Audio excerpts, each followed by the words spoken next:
तकदीर बदल जाती है, तकदीर बदल जाती है जब इरादे मजबूत हों।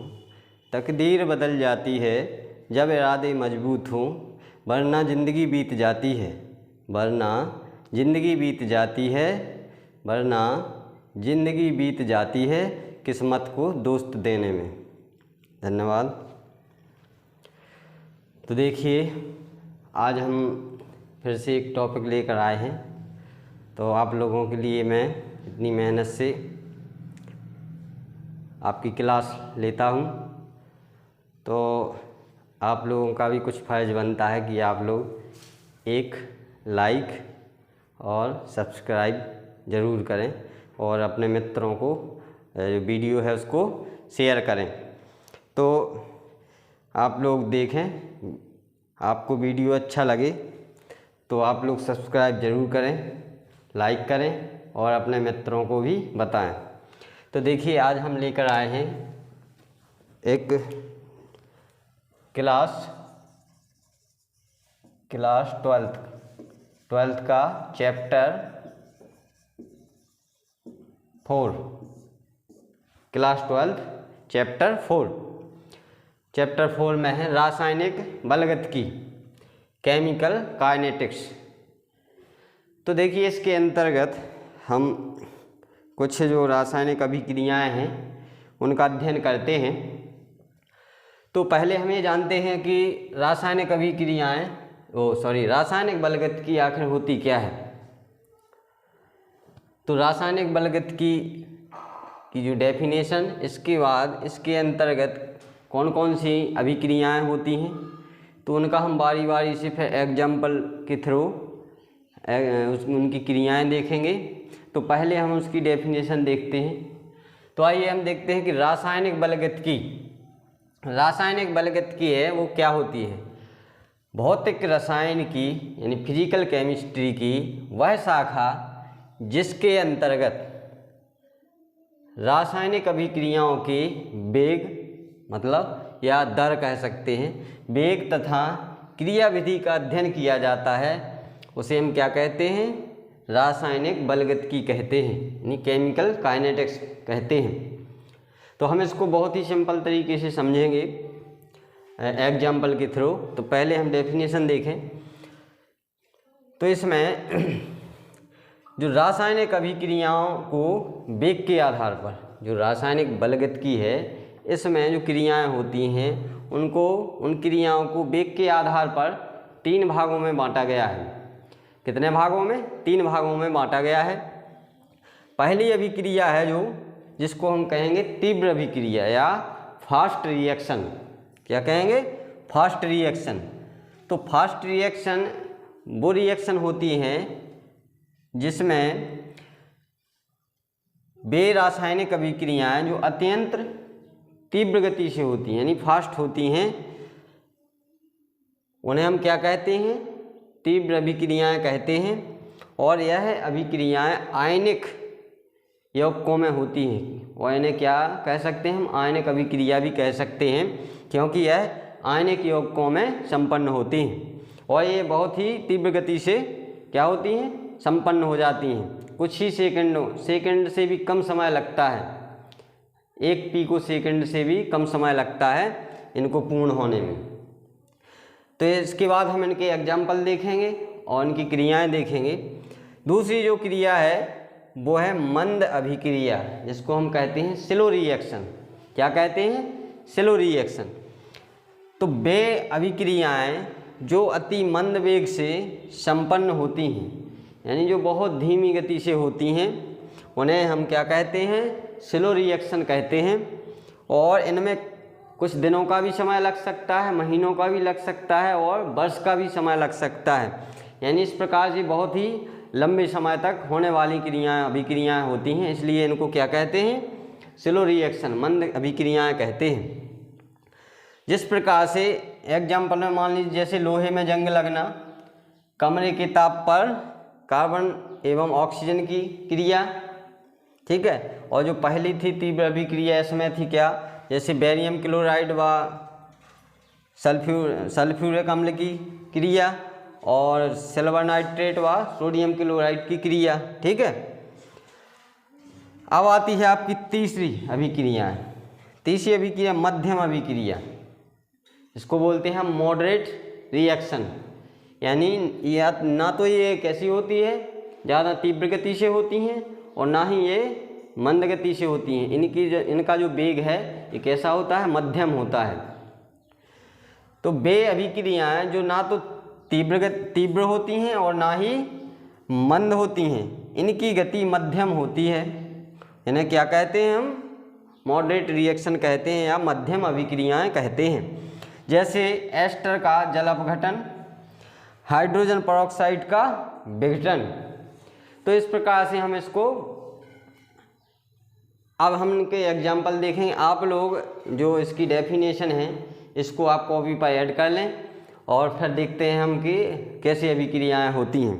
तो आप बिल्कुल निश्चिंत रहिए, आप लोगों को बिल्कुल ही सिंपल तरीके से बताऊंगा मैं, आपको एक बार में ही समझ में आ जाएगा। तो देखिए, जो पहली है तीव्र अभिक्रियाएं, तो मैं इसको थोड़ा साफ कर देता हूँ। अब जो तीव्र अभिक्रियाएं हैं तो इनमें बहुत ही कम समय लगता है। क्या होता है, बहुत ही कम समय, 1 सेकंड से कम समय लगता है और ये क्रियाएं बहुत ही तीव्र गति से होती हैं। ठीक है, तो हम पहली अभिक्रिया देखते हैं। तो पहली अभिक्रिया जो है, हमने कहा था किसकी, जो तीव्र अभिक्रिया है, तो इसमें पहले हम लेते हैं क्या, बेरियम क्लोराइड और प्लस H2SO4। ठीक है, तो इसमें क्या बनता है, बेरियम सल्फेट और प्लस साथ में अब क्या बनेगा, बेरियम सल्फेट और 2HCl। मतलब ये क्या है, हाइड्रोक्लोरिक एसिड है, क्या है, हाइड्रोक्लोरिक अम्ल है, और ये क्या है, बेरियम सल्फेट है। तो यहाँ क्या होता है, बेरियम सल्फेट का यहाँ श्वेत अपक्षेप हमें प्राप्त होता है। क्या होता है, श्वेत अपक्षेप। ठीक है, अब चूंकि ये इस अभिक्रिया में क्या होता है, ये किस में होती हैं, आयनिक यौगिकों में, यानी ये आयनिक अभिक्रिया भी इसको हम कह सकते हैं। जैसे बेरियम है तो ये पहले से ही आयन में होता है और प्लस Cl माइनस में, और यहाँ देखिए ये है तो ये H भी क्या है, प्लस में, और सल्फेट क्या होगा, माइनस में। तो ये आयनों में विभक्त रहता है। और जब जैसे ही ये इनकी क्रिया होती है तो क्या होते हैं, ये क्या बना लेते हैं, बेरियम सल्फेट और प्लस 2HCl। ठीक है, यानी हाइड्रोक्लोरिक अम्ल बनाते हैं। तो ये आयन होते हैं जो ये शीघ्रता से क्या करती है, ये इलेक्ट्रॉनों को रिलीज करती है धातु, और जो अधातु है वो क्या करती है, उसको ग्रहण करके ये बहुत ही जल्द संपन्न हो जाती है ये क्रिया। और क्या बनता है, श्वेत अपक्षेप। उसमें हमें नीचे कुछ सफ़ेद श्वेत अपक्षेप बैठता हुआ दिखाई तली में दिखता है। तो इस प्रकार से ये अभिक्रिया बहुत ही तीव्र गति से होती हैं। यदि हम दूसरा एग्जाम्पल लें तो दूसरा भी ले सकते हैं, आप इसको ऐड कर लें, क्योंकि ये आयनों में होता है। बेरियम क्लोराइड क्या होगा, जब इसको घोलते हैं तो क्या हो जाता है, एक्वस विलयन में, तो ये आयनों में रहता है। और आयन जो प्लस बेरियम के जो आयन हैं ये क्या हो जाते हैं, कौन ग्रहण करता है, सल्फेट ग्रहण करके, और ये बेरियम सल्फेट बना लेता है। ठीक है, तो यहाँ हाइड्रोजन इलेक्ट्रॉन रिलीज करता है, उसको क्लोरीन ग्रहण करता है, तो यहाँ क्या बन जाता है, HCl बनता है। ठीक है, अब देखिए हम अगली दूसरा एग्जाम्पल लेते हैं, इसको आप लोग ऐड कर लें। अब हम दूसरा एग्जाम्पल लेते हैं। दूसरा एग्जाम्पल हमने लिया किसका, सिल्वर नाइट्रेट और प्लस NaCl का। ठीक है, यहाँ क्या बना, यहाँ क्या बना, सिल्वर क्लोराइड और प्लस NaNO3 सोडियम नाइट्रेट। ठीक है, क्या बना, सोडियम नाइट्रेट बना। ठीक है, अब देखिए यहाँ भी क्या होता है, इसका श्वेत अवक्षेप प्राप्त होता है, श्वेत अवक्षेप, इसका भी श्वेत अवक्षेप, और यहाँ ये क्या है, सोडियम नाइट्रेट है। तो ये क्रिया इतनी तीव्र गति से होती है कि जैसे ही हम क्रिया करवाते हैं और तुरंत ही हमें श्वेत अवक्षेप देखने को मिलता है, यानी सेकंड से भी कम समय में, क्योंकि हमें पता है कि जो Ag है, ये भी क्या है, आयन बनाता है, तो ये आयन में होता है, और यहाँ NO3 है, ये माइनस आयन में होता है, और यहाँ सोडियम का आपको पता ही है, ये भी आयन बनाता है। ठीक है, और Cl ये माइनस आयन बनाता है। तो इस प्रकार से ये क्रिया क्या हो जाती है, AgCl का अवक्षेप बनता है, और प्लस साथ में सोडियम नाइट्रेट मिलता है हमें। ठीक है,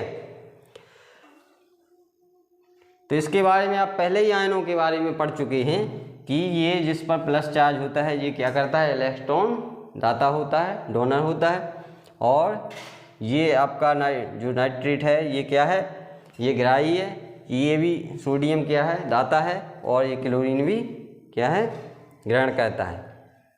ठीक है, तो यहाँ इस प्रकार से ये तीव्र अभिक्रिया होती है। अब हम देखते हैं कि जो मंद अभिक्रिया है, तो मंद अभिक्रिया कैसे होती है। तो यहाँ हम देखिए मंद अभिक्रिया भी देखते हैं। तो मंद अभिक्रियाएँ ऐसी होती हैं कि जिनमें कई दिनों का समय लग सकता है। ठीक है, और कई दिनों का समय लगता है, और इसमें महीना भी लग सकता है, और क्या लग सकता है, वर्ष भी लग सकता है, इतनी तीव्र गति से होती हैं। ठीक है, लेकिन जो इन क्रियाओं का वेग है, इनका कोई महत्व नहीं होता है। तो आइए हम देखते हैं। चलिए, मंद अभिक्रियाएं। तो हमने क्या कहा था अभी कि कमरे के ताप पर क्या, CO2 का निर्माण। तो यहाँ कार्बन और प्लस O2, यहाँ के किस पर, कमरे के ताप पर, कमरे के ताप पर। ठीक है, और यहाँ क्या बनता है, CO2 बनता है। क्या बनता है, CO2। ठीक है, तो ये इसमें बहुत समय लगता है इस क्रियाओं में। ठीक है, और इस प्रकार एक और एग्जाम्पल है, जैसे लोहे में जंग लगना। तो लोहे में जो जंग लगती है उसमें भी काफ़ी समय लगता है, कई दिनों का समय लग जाता है।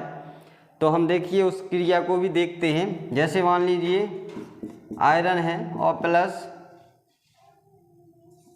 ऑक्सीजन की जो जल से नमी से क्रिया होगी, तो क्या बनता है, FeO, यानी आयरन ऑक्साइड है। यदि हम जंग की बात करें तो जंग का सूत्र है Fe2O3 और यहाँ H2OG। ठीक है, ये है। तो यहाँ क्या होता है कि ये क्रिया, जंग लगने की क्रिया कैसी होती है, ये बहुत ही स्लो होती है। आपने देखा होगा कि जो लोहा है उसमें जंग लगने में कितना समय लगता है, काफ़ी समय लग जाता है। ठीक है, इसलिए ये क्या है, स्लो अभिक्रिया है, स्लो रिएक्शन है। ठीक है, अब देखते हैं हम जो अगली तीसरी अभिक्रियाएं हैं, वो है मध्यम अभिक्रियाएं। ठीक है, तो जो मध्यम अभिक्रियाएं हैं, मध्यम अभिक्रियाएं ना तो ये अधिक तीव्र गति से होती हैं और ना ही बिल्कुल मंद गति से। इनका जो वेग होता है, इनकी दर होती है, वो कैसी होती है, बिल्कुल ही स्लो, मतलब मध्यम होती है, दोनों के बीच होती है। तो देखिए यहाँ हम देखते हैं एस्टर का अपघटन। पहली क्रिया है एस्टर का अपघटन। क्या है, एस्टर का अपघटन। एस्टर का अपघटन है। तो यहाँ देखते हैं हम कि जो तीसरी क्रिया है, इसमें एस्टर का अपघटन कैसे होता है। तो यहाँ हम देखते हैं कि एस्टर CH3COOC और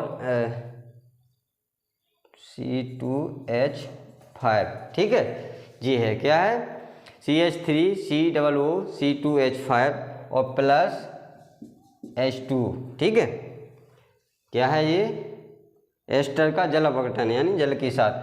अब यहाँ क्या बनता है, यहाँ बनता है CH3 और COOH यानी एसिटिक एसिड है। ये क्या है, ये एसिटिक एसिड है, ठीक है।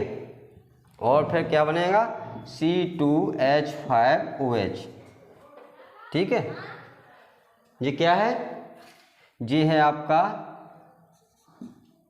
एसिटिक एसिड, ठीक है। और ये क्या है, एथिल एल्कोहल, ये क्या है, एथिल एल्कोहल है, ठीक है। तो ये इस प्रकार से क्रियाएं होती हैं। अब देखिए यहाँ क्या हुआ है, यहाँ जो H है, जल का जो H है, ये क्या है, ये आयन बनाता है। और ये किसके साथ जुड़ जाएगा, ये एस्टर के साथ, ठीक है। एक H यहाँ जुड़ जाएगा और ये क्या बना लेगा, एसिटिक एसिड बनाएगा। और बाकी इसके बाद क्या बचता है, यहाँ एक हाइड्रोजन बचता है और एक ऑक्सीजन बचता है। तो वो किसके साथ, C2H5 के साथ जुड़ के क्या बना लेता है, एथिल एल्कोहल बना लेता है, ठीक है। तो ये क्या है, ये क्रिया कैसी है, ये थोड़ी मध्यम क्रिया है, ना इनमें ज़्यादा समय लगता है और ना ही कम समय लगता है, ये मीडियम है। इसके बाद हम दूसरा यदि देखें तो दूसरा एग्जाम्पल है हाइड्रोजन परऑक्साइड का विघटन। क्या है, हाइड्रोजन परऑक्साइड का विघटन। तो हाइड्रोजन परऑक्साइड का विघटन है, मैंने इसमें लिखा था डेफिनेशन में, आप वहाँ लिख लें और फिर उसके बाद एग्जाम्पल को लिख लें, ठीक है। यहाँ मैंने बताया था एस्टर का जल अपघटन, वहाँ बताया, यहाँ है फिर दूसरा एग्जाम्पल है, वो क्या है, हाइड्रोजन परऑक्साइड का विघटन, ठीक है। तो यहाँ क्रिया क्या हो जाएगी, 2H2O क्या हो जाएगी, 2H2O और फिर क्या बनेगा, यहाँ इसका विघटन होगा तो 2H2O जल और प्लस O2 यानी ऑक्सीजन भी साथ में बनेगी। तो यहाँ क्या होगा, 2H2O2, ये क्या है, हाइड्रोजन परऑक्साइड और इसका विघटन हुआ, यानी ये क्रिया कैसी है, मध्यम है। और इसमें क्या बनता है, जल बनेगा और ऑक्सीजन बनती है। तो ये रही तीनों क्रियाएं। इसके बाद जो यदि आप लोग क्लास 12 की सभी वीडियो चाहते हैं तो डिस्क्रिप्शन में मैं लिंक देता हूं, तो आप वहां से सारी वीडियो देख सकते हैं। और भी कुछ महत्वपूर्ण टॉपिक हैं केमिस्ट्री के, वो सबके लिए हैं, तो आप उनको भी देख सकते हैं।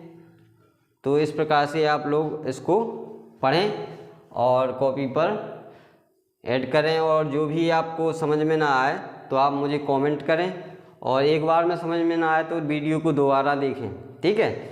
और मैं आप लोगों से कहना चाहता हूं कि आप लोग भी थोड़ा मेरा सहयोग करें और चैनल को सब्सक्राइब करें। फिर से मैं बता देता हूं कि चैनल का नाम है फ्यूचर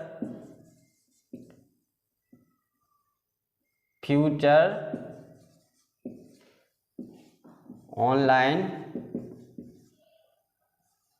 क्लासेस टीकमगढ़। क्या, टीकमगढ़। तो इस नाम से मेरा चैनल है, तो आप यूट्यूब पर सर्च करेंगे तो मेरे सारे वीडियो आपको मिल जाएंगे, ठीक है। तो धन्यवाद।